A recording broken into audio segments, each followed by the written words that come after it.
pessoal do Criminal Player, aqui a gente está de volta com Akira Chiarelli Kobayashi. E nós vamos falar sobre uma coisa que aparentemente não está no seu radar, mas faz toda a diferença.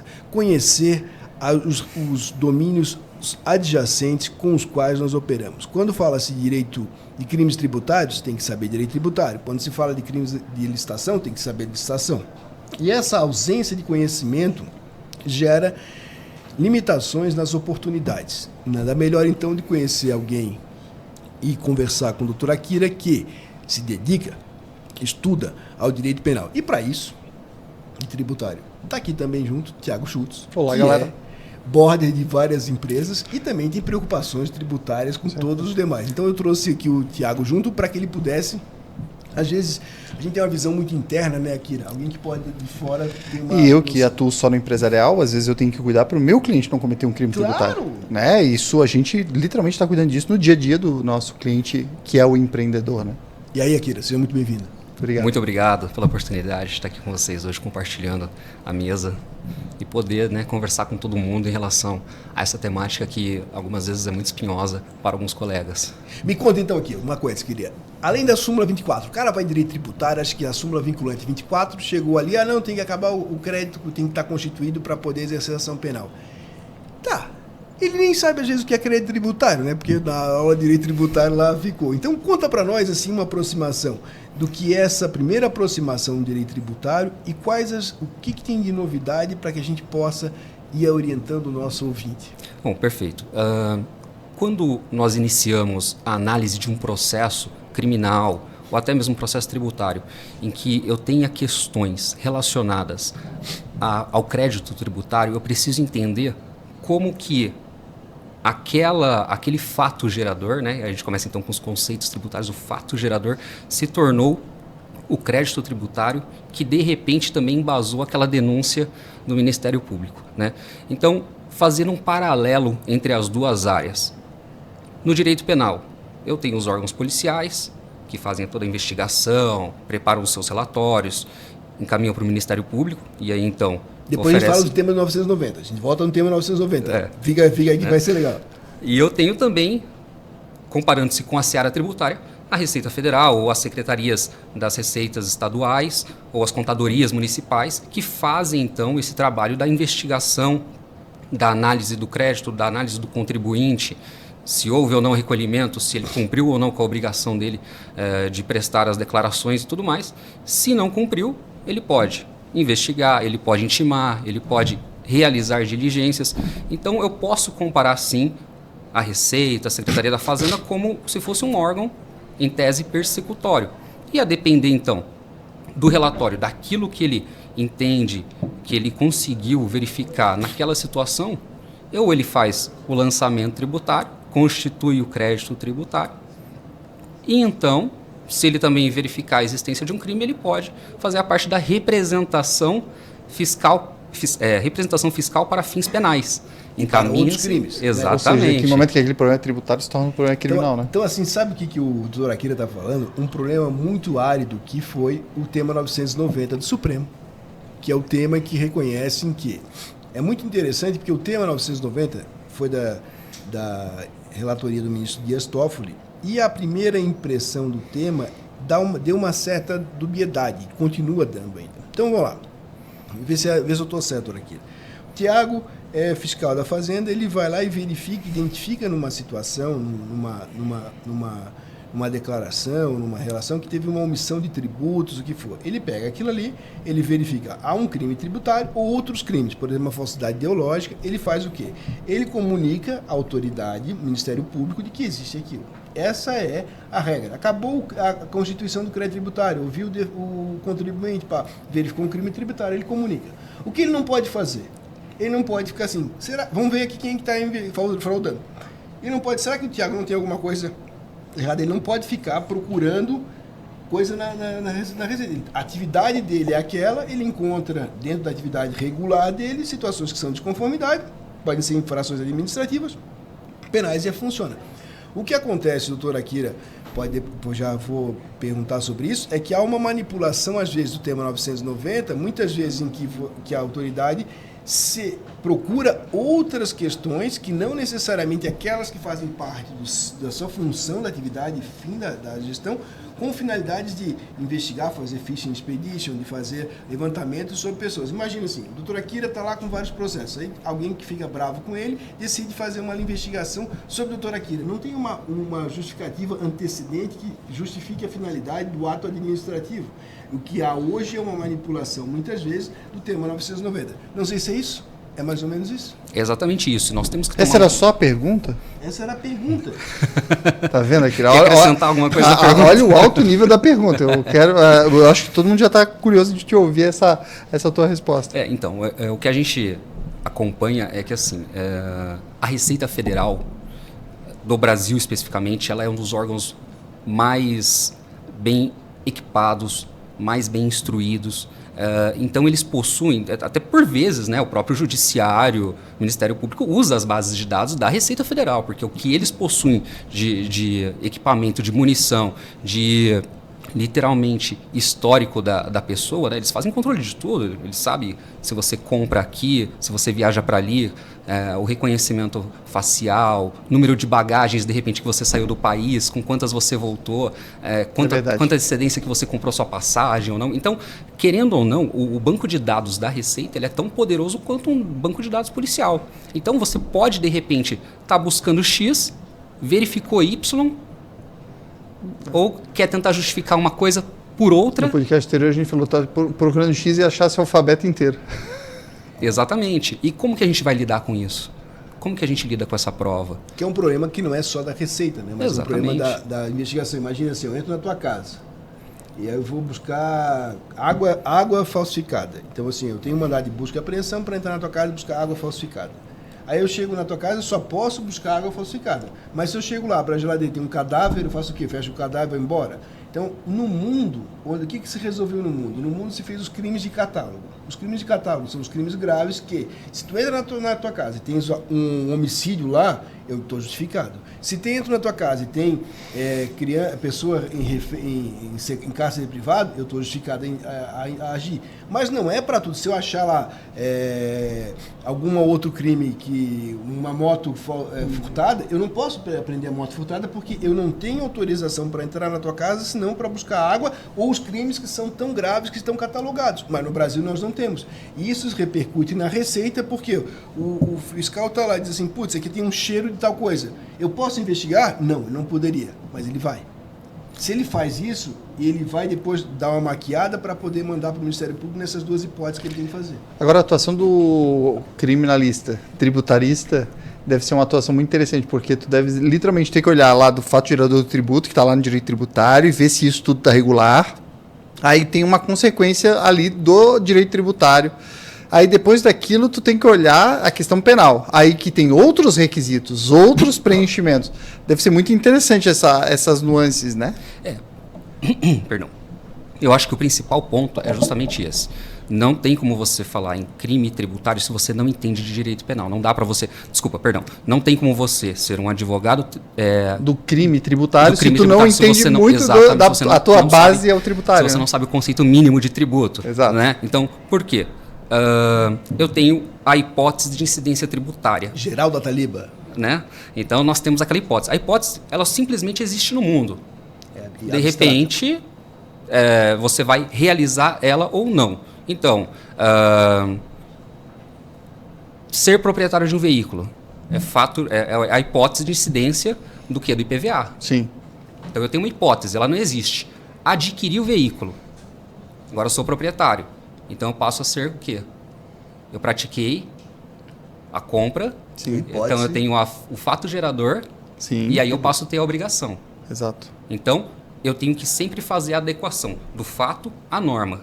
A partir desse momento que eu caso uma coisa com a outra, eu consigo constituir o crédito. Constituído o crédito, eu consigo partir para o segundo ponto. Opa, peraí. Então, o órgão fiscalizador está me filmando e está vendo o que eu estou fazendo. Peraí. Então, o professor Alexandre adquiriu um imóvel. Mas o professor Alexandre adquiriu um imóvel de R$500 mil, um exemplo. Mas ele recebeu, auferiu naquele ano uma renda de 250 mil. Ou o imóvel era 500, mas ele disse 1 milhão, ou era 1 milhão, ele disse que era 500, para ter ali uma questão de minoração dos tributos. Exatamente. Ou seja, pode ter vários crimes ali. Então a gente precisa, e a Receita olhando, aí a Receita vai ver, mas então, o que aconteceu? Da onde veio esse dinheiro? O que aconteceu dentro disso tudo? Como que o Alexandre conseguiu esses valores adicionais? E tudo isso faz com que eu possa, de repente, ser tributado por aquele ativo adicional que eu tenho. Né? Então, às vezes, uma coisa puxa a outra. E aonde que eu chego? Se eu não sei como o crédito tributário ele é constituído, eu não consigo pegar e falar se aquela denúncia, se aquela acusação, ela está certa ou não. Porque se eu não sei como que aquilo se constitui, aquilo que vai ser objeto da denúncia, então eu não consigo falar se a denúncia está certa ou errada. E eu acho que isso tem uma... Só aproveitando já, Kira, que tem, com a reforma tributária e o parcelamento, nós vamos ter... E a minha preocupação é em relação à competência dos crimes, tá? Porque aí o que era os crimes de CMS, os crimes que eram estaduais, né?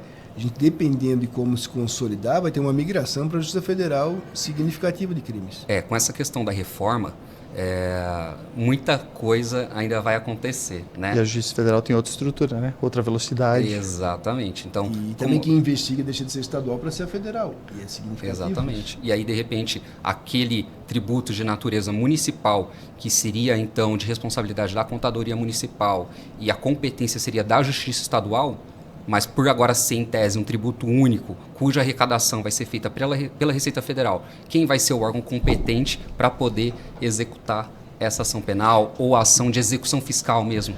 Akira, sabe uma coisa sensível que a gente está sempre de olho daí aqui no lado empresarial, né, que também tem as consequências criminais, folha de pagamento e os impostos retidos, né? Sim. Então, quando eu faço o olerite do funcionário, tem impostos que eu retenho dele para fazer o repasse ao fisco e tem impostos que eu tenho que pagar ao fisco. Exatamente. E nós temos empresas que eventualmente quebram, elas não têm dinheiro. E quando o empreendedor chega, a primeira coisa que a gente olha me mostra as suas dívidas, eu tenho impostos retidos e eu tenho os impostos devidos. A gente já fala, não, peraí, só tem dinheiro para pagar um deles.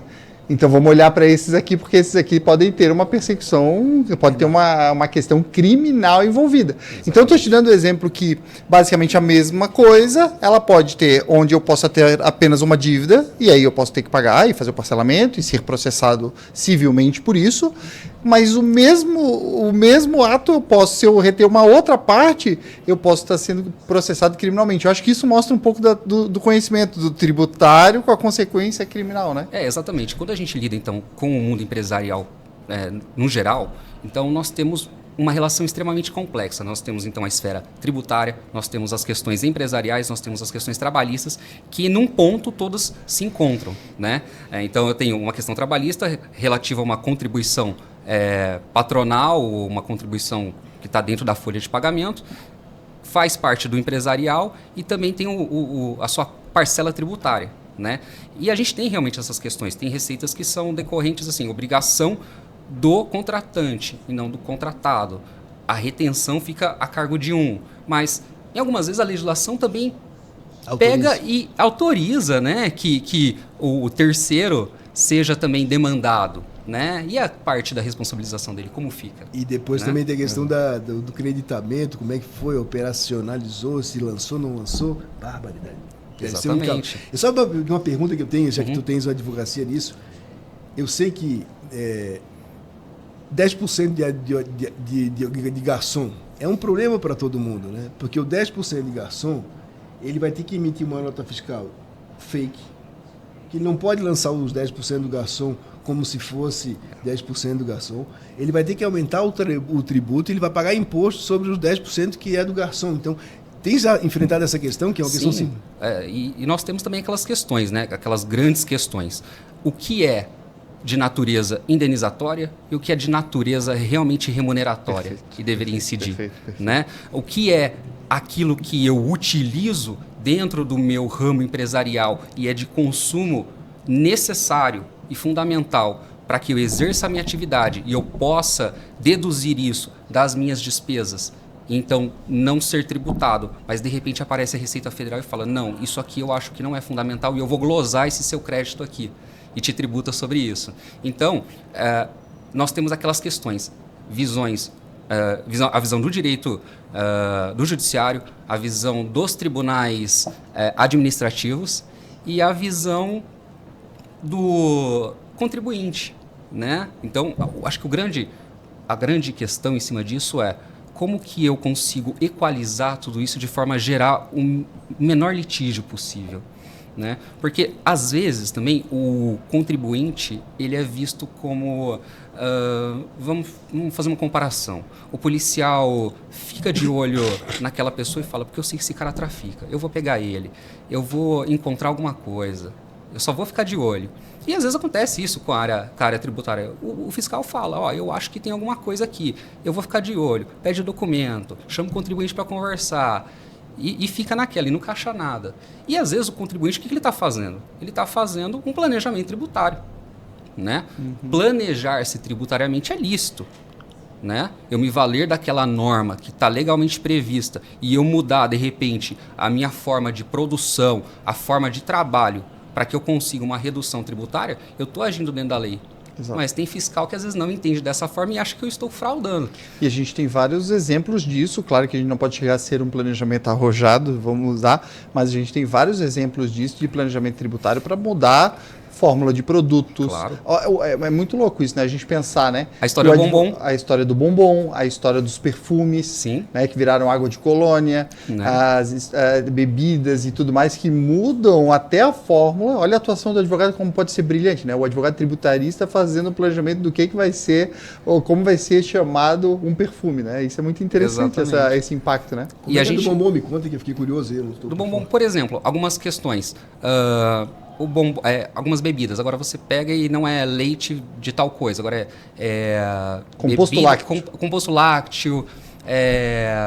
Não era perfume, era água de colônia. A bolacha teve também. O sonho de valsa, né? O sonho de valsa, antigamente, ele era um chocolate. Agora ele é um waffle.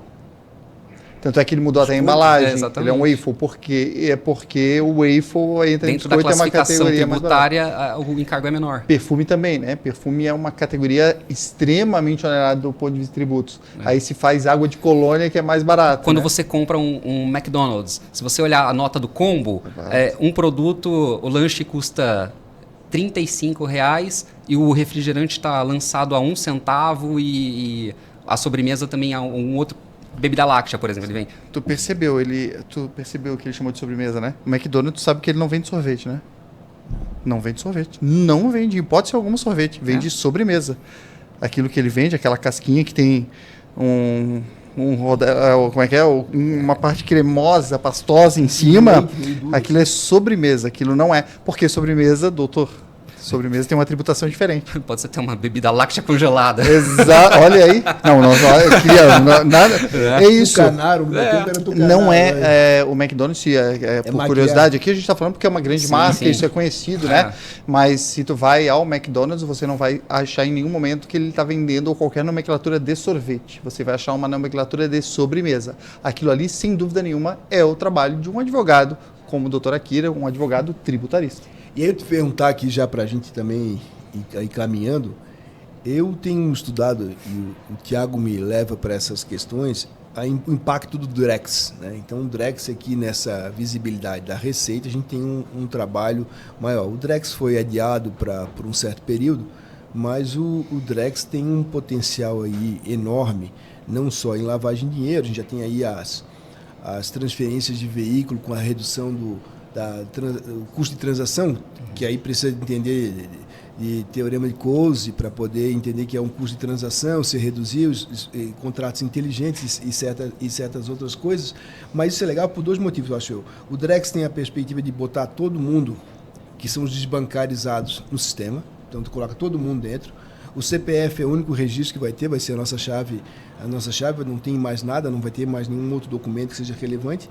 Mas tem um aspecto que é o controle total e restrito em relação às plataformas que são registradas. Então, a questão é que se virar o Drex mesmo como a única questão, não tem mais como lavar dinheiro, nem tu dar 10 pila pro teu filho, porque outro transfere na carteira dele, ou ele não consegue ir lá comprar o sorvete. Então, é nesse sentido que eu acho que a gente tem aí um desafio, logo que não há perspectiva unicamente nacional, mas é que essa como tu falasse, a Receita está me olhando. Não, ela não está mais olhando não, porque aí é o robô que vai estar olhando de uma maneira 100% que qualquer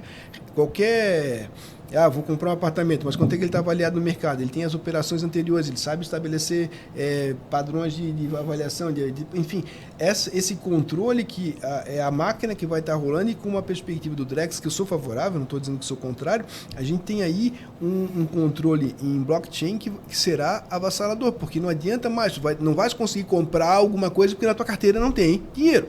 Vai surgir a questão da permuta, de outros malabarismos para poder fazer acontecer. E dentro disso, de repente, a gente pode ter até uma questão de uma tributação automática, né, com desconto, inclusive. Né?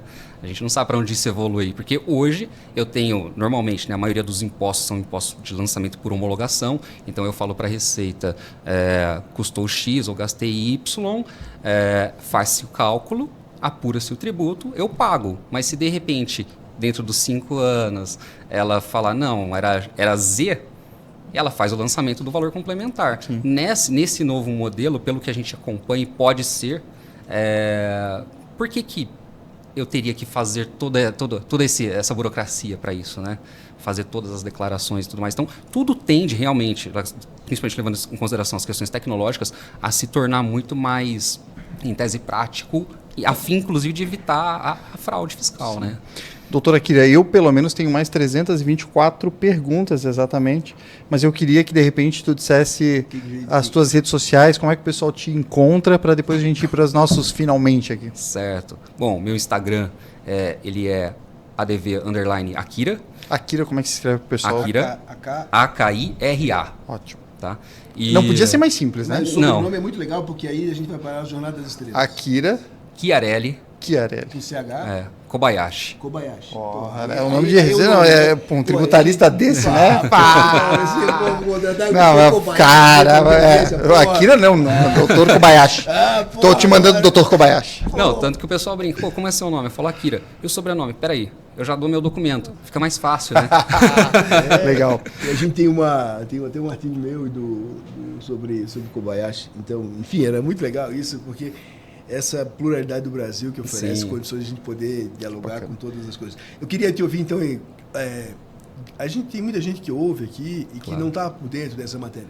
Se alguém quiser começar, o que tu indica, doutora Akira, para começar a lidar, além de seguir lá no Instagram, lá, o que pode ser mais legal? Bom, eu acho que o mais interessante é ler periódicos, porque muitas das questões tributárias, elas estão correndo sempre em revistas do mundo empresarial, né? Normalmente essas publicações, essas alterações correm nessas revistas, porque a doutrina em si, a doutrina clássica, ela não vai te ensinar o operacional do negócio.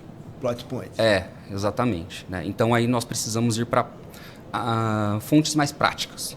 Né? Agora, se formos estudar o conceito específico, que é a base do direito tributário que a gente precisa para poder chegar na parte criminal, os clássicos, Paulo de Barros Carvalho, Geraldo Ataliba, tem a professora também... Ricardo Alexandre está aí, né? Ricardo Alexandre também, grande doutrinador. Então tem o Alexandre Maza também, que escreve. Então, as principais obras são essas. Agora, para o dia a dia, tem que ser um canal prático. Aí nós teríamos uma infinidade para citar. Tem que fazer um tributário player, porque essa seria uma grande... Essa é uma das maiores demandas, é tributário player e trabalhista player. E a gente tem aquelas questões, né, que a gente não pode deixar de falar, que a partir do momento que o contribuinte está lá respondendo o processo tributário, eu tenho aqueles reflexos cíveis, né, professor, que estão correndo. De repente, o contribuinte está discutindo aquele valor na esfera da Justiça Federal. Sim. Aquele processo está andando. E se de repente o juiz de lá pegar e falar, realmente, contribuinte, você não devia esse imposto, aniquila o crédito tributário, também vai ter os efeitos penais. Mas às vezes ele já aceitou o ANPP, aceitou uma coisa, tem um advogado. Exatamente. E como fica isso, né? Então, o buraco no tributário com o criminal ele é muito mais embaixo por isso. porque você precisa Sim. casar literalmente as duas questões. E eu vou lhe dizer só a última coisa aqui para dizer que eu estou na magistratura estadual desde 98, então tu era gurizinho e estava lá tem quantos anos, doutor Akira? Eu tenho 36. Pois é, então aí já viu que já não estava no primário, eu estava lá começando a julgar. E eu nunca fui juiz federal, então eu sempre fui estadual. Cheguei no Supremo, tive que trabalhar com crimes contra crimes federais que Contra a ordem Crimes econômica. contra a ordem tributária. Cara, eu fiquei Ordem estudando tributária. aquele troço lá. Cara, é um mundo que assim, ó, É um mundo à parte. cara, é um mundo à parte. Eu tive que estudar Bolsa de Valores, CVM, como é que funciona. Enfim, é um outro universo que não é o que hoje nós falamos aqui, Exatamente. mas que também quem se dedica a direito tributário tem que conhecer. Exato. Então, eu acho que é um mercado que vai ter muito futuro aí, por força das novas reformas, mas eu acredito que quem quiser algum apoio aí para poder estudar e pegar o caminho, não pegar umas ruas sem saída. Tá lá o doutor Akira. Doutor Akira, muito obrigado. Professor Alexandre, obrigado pela companhia. É mais um podcast da comunidade do Criminal Player. Obrigado, doutor Akira. Muito obrigado, agradeço imensamente a oportunidade de estar aqui com vocês hoje, compartilhando um pouco de conhecimento e fico à disposição nas minhas redes sociais para conversar com o pessoal. Ótimo. Maravilha. Vamos botar lá nas descrições o doutor Akira. Show Grande de abraço, bola. pessoal. Até logo. Muito Valeu. obrigado.